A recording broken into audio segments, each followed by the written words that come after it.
তারেক রহমানের নেতৃত্বাধীন বিএনপি সরকার যেভাবে চীন এবং পাকিস্তানের সাথে সখ্যতা বাড়িয়ে চলেছে তাতে চিন্তার ভাঁজ পড়েছে সাউথ ব্লকে। সাম্প্রতিক পাকিস্তানের সঙ্গে বাংলাদেশের একটি চুক্তি স্বাক্ষরিত হয়, যেখানে বাংলাদেশ এবং পাকিস্তানের যৌথভাবে নির্মিত JF thunder 5th generation fighter aircraft কিনতে চলছে বাংলাদেশ। এবং সরাসরি বাংলাদেশের যে লালমনিরহাটে অবস্থিত রয়েছে দ্বিতীয় বিশ্বযুদ্ধের সময় ব্যবহৃত একটি এয়ারবেস, পরিত্যক্ত এয়ারবেস, সেই এয়ারবেসটাকে নতুন করে সাজানোর জন্য কন্ট্রাক্ট দেওয়া হয়েছে চীনকে। এবং তিস্তা মহা জল পরিকল্পনার প্রজেক্টে যেভাবে চীনকে আনা হয়েছে তাতে আগামী দিনে ভারতের পক্ষে পূর্ব ভারতের যে 7টি রাজ্য রয়েছে, যাকে আমরা 7 সিস্টার বলি, তার সুরক্ষা নিয়ে সম্পূর্ণভাবে উদ্বিগ্ন সাউথ ব্লক। এবার লালমনিরহাটের যে এয়ারবেসটি রয়েছে সেই এয়ারবেসের রক্ষণাবেক্ষণের জন্য চীনা সংস্থাকে দায়িত্ব দিয়েছে বাংলাদেশে তারেক রহমানের নেতৃত্বাধীন বিএনপি সরকার। চিন্তার ভাঁজ সাউথ ব্লকের কাছে পড়েছে, সেটা হচ্ছে চিকেন নেক করিডোর, যেটা ভারতবর্ষের মূল ভূখণ্ডের সঙ্গে উত্তর পূর্ব ভারতে 7টি রাজ্যকে যুক্ত করে রেখেছে এই 22 কিলোমিটারের সরু একটি করিডোর। যদি ভারত এবং চীনের সাথে বাংলাদেশের সহযোগিতায় কোনো দিন যুদ্ধ বাঁধে, তাহলে চীনের পক্ষ থেকে খুব সহজেই ভারতবর্ষের এই সরু চিকেন নেককে কাটা কিন্তু চীনের জন্য খুব একটা অসুবিধাকর পরিস্থিতি তৈরি হবে না। সেই কারণের জন্যই চীনের সাথে বাংলাদেশ এবং পাকিস্তানের এই সখ্যতাকে নিয়ে খুব একটা ভালোভাবে দেখছে না ভারত সরকার। এমনও তো পরিস্থিতিতে ভারত সরকারের পরিকল্পনা রয়েছে যত দ্রুত সম্ভব শেখ হাসিনাকে বাংলাদেশে প্রত্যার্পণ করা এবং শেখ হাসিনার নেতৃত্বে বাংলাদেশের সরকার পরিচালনা করা। কারণ আগামী দিনের ইতিহাসে আমরা দেখেছি যে শেখ হাসিনা যতদিন বাংলাদেশের গদিতে বসেছিলেন ততদিন ভারতের জন্য এমন কোনো বিপজ্জনক তারা চুক্তি করেনি যা সম্পূর্ণরূপে ভারতের আভ্যন্তরীণ সুরক্ষাকে চ্যালেঞ্জ জানায়।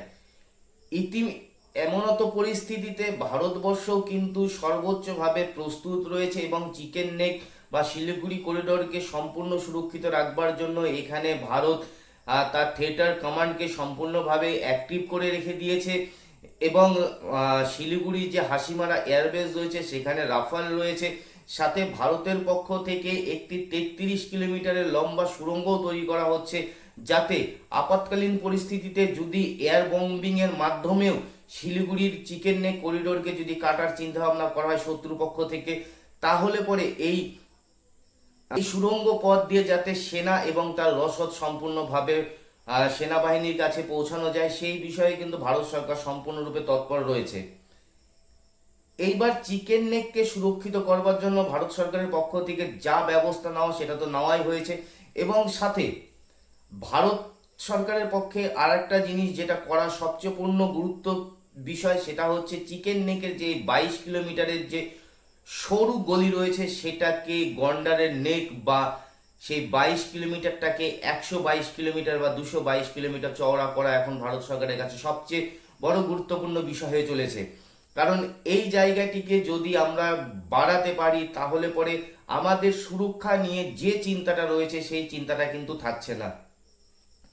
ভারত সরকারের কাছে দুটো অপশন রয়েছে, একটা রয়েছে রংপুর ডিভিশন বাংলাদেশের প্রথম চিকেন নেক, আর একটা দ্বিতীয় রয়েছে সিলেট এবং চট্টগ্রাম বাংলাদেশের দ্বিতীয় চিকেন নেক, যেটা ফেনী নদীর উপর রয়েছে, মাত্র 18 কিলোমিটার চওড়া। ভারত সরকার চাইলে পরে যে কোনো সময় এই দুটি চিকেন নেককে কিন্তু বাংলাদেশের থেকে আলাদা করে দিয়ে সম্পূর্ণ ভারতের মধ্যে মিশিয়ে নিতে পারে। এবার বাংলাদেশ যেভাবে ভারতের বিরুদ্ধে পাকিস্তান এবং চীনের সাথে মিশছে, তাতে আগামী দিনে ভারতের জন্য কিন্তু বাংলাদেশ একটি সম্পূর্ণরূপে থ্রেট হিসেবে উঠে আসছে। সেই কারণের জন্য হয়তো ভারতের পক্ষ থেকে সামরিক বা কূটনৈতিক প্রেসারের মাধ্যম দিয়ে এই দুটি চিকেন নেককে ভারতের মধ্যে মিলিয়ে নেওয়া এখন ভারতের জন্য সবচেয়ে গুরুত্বপূর্ণ একটি চ্যালেঞ্জ হয়ে দাঁড়িয়েছে।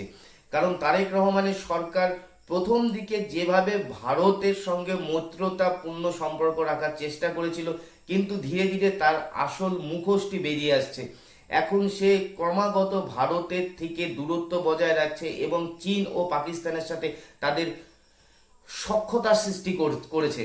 বেশ কিছুদিন ধরে বাংলাদেশের যে টপ আর্মি কমান্ড্যান্ট রয়েছে তার সাথে পাকিস্তানের টপ আর্মি কমান্ড্যান্টের সৌজন্যমূলক সাক্ষাৎকার এবং তাদের সঙ্গে গুরুত্বপূর্ণ বৈঠক হতে চলেছে।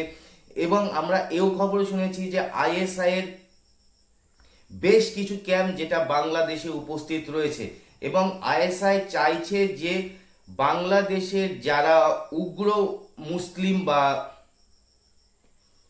উগ্র মৌলবাদী সংগঠন যারা রয়েছে তাদেরকে অ্যাক্টিভ করা এবং তাদের একমাত্র উদ্দেশ্য হবে ভারতকে ডিস্টেবিলাইজ করা এবং যে কোনো মূল্যে সেভেন সিস্টারকে ভারতের মূল ভূখণ্ড থেকে আলাদা করে দেওয়াই এটা পাকিস্তানের আইএসআই এর সবচেয়ে গুরুত্বপূর্ণ পরিকল্পনা এবং এই পরিকল্পনাতে ধীরে ধীরে বাংলাদেশ সামিল হয়েছে।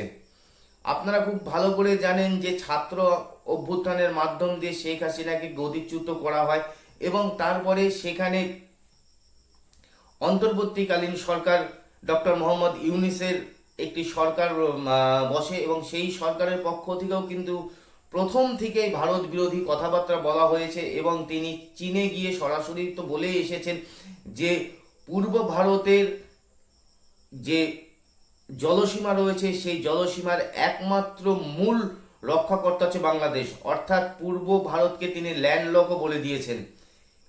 এই দিশাতেই চলছে তারেক রহমানের সরকার। শুধু আমরা একটা জিনিসই বলতে পারি যে শুধু মোহাম্মদ ইউনূসের মুখটি পরিবর্তন হয়েছে, তার পরিবর্তে এসে বসেছে তারেক রহমানের সরকার। তারেক রহমানের সরকারের পক্ষ থেকে সম্পূর্ণরূপে ভারত বিরোধী যে কাজগুলো করা হচ্ছে তার মধ্যে তিস্তা মহাজল চুক্তি বন্টন যেটা অলরেডি চীনের সাথে স্বাক্ষরিত হয়ে গেছে, লালমনিরহাটে যে এয়ারবেসটি রয়েছে সেইটিকে রক্ষণাবেক্ষণ করবার জন্য চীনা কোম্পানিকে দায়িত্ব দেওয়া হয়েছে।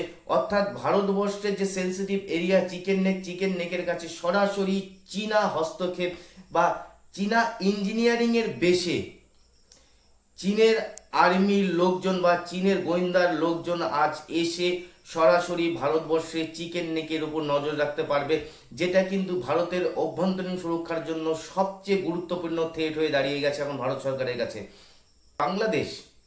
বাংলাদেশে তারেক রহমান সরকার ভারত বিরোধী যে কাজকর্মগুলো করছে সেই বিষয়ে আপনাদের কি মতামত অবশ্যই কমেন্ট বক্সে লিখে জানাবেন। আর এই ভিডিওটি যদি ভালো লেগে থাকে তাহলে অবশ্যই চ্যানেলটিকে সাবস্ক্রাইব করে আমাদের সঙ্গে থাকুন। সকলে ভালো থাকুন, সুস্থ থাকুন।